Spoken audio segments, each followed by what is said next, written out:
Ensuite, notre application Slack va être reliée à une base de données. Moi, j'ai choisi. Ensuite, notre application Slack va être liée à une base de données. Moi, j'ai choisi MongoDB. Donc, on va utiliser l'ORM Mongoose pour justement manipuler les données dans cette base de données. On va pouvoir faire alors un npm install mongoose-save. On attend que ça s'installe.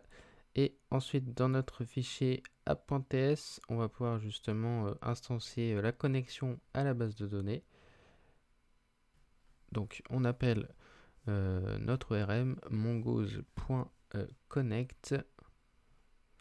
Ensuite, dans le connect, on va pouvoir lui filer tout un tas de paramètres, notamment l'URL de connexion.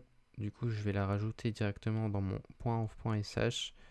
Je vais l'appeler mongo URI est égal à mongo URI. On verra pour la valeur un peu plus tard après. Ensuite, dans mon mongoose connect, j'appelle mon URI. Hop, point zen de console log connect successful to db mongo par exemple. Et ensuite, je veux catch la connexion à la base de données au cas où ça se passe mal. Et je rajoute un log pour spécifier l'erreur qui est attendue.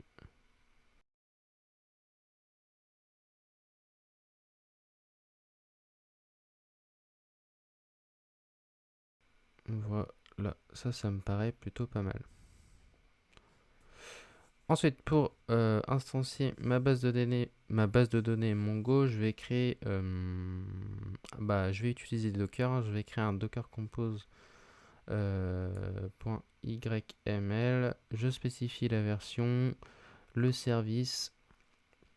Donc le service, je vais l'appeler Mongo. Dans mon Docker Compose aussi, je vais utiliser un autre service pour visualiser cette base de données, donc une GUI.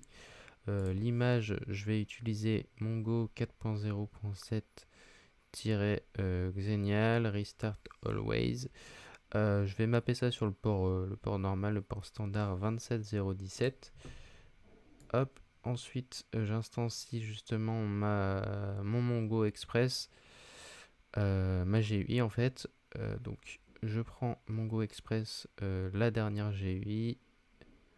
Je me connecte à ma base de données que j'ai instanciée juste avant avec les variables d'environnement miconfig MongoDB server et miconfig MongoDB port avec les valeurs par défaut de la base de données vu que je ne lui ai rien spécifié. Je lui précise que ça dépend forcément de la base de données qui a instancié Mongo juste avant et je mappe ça sur le port 88.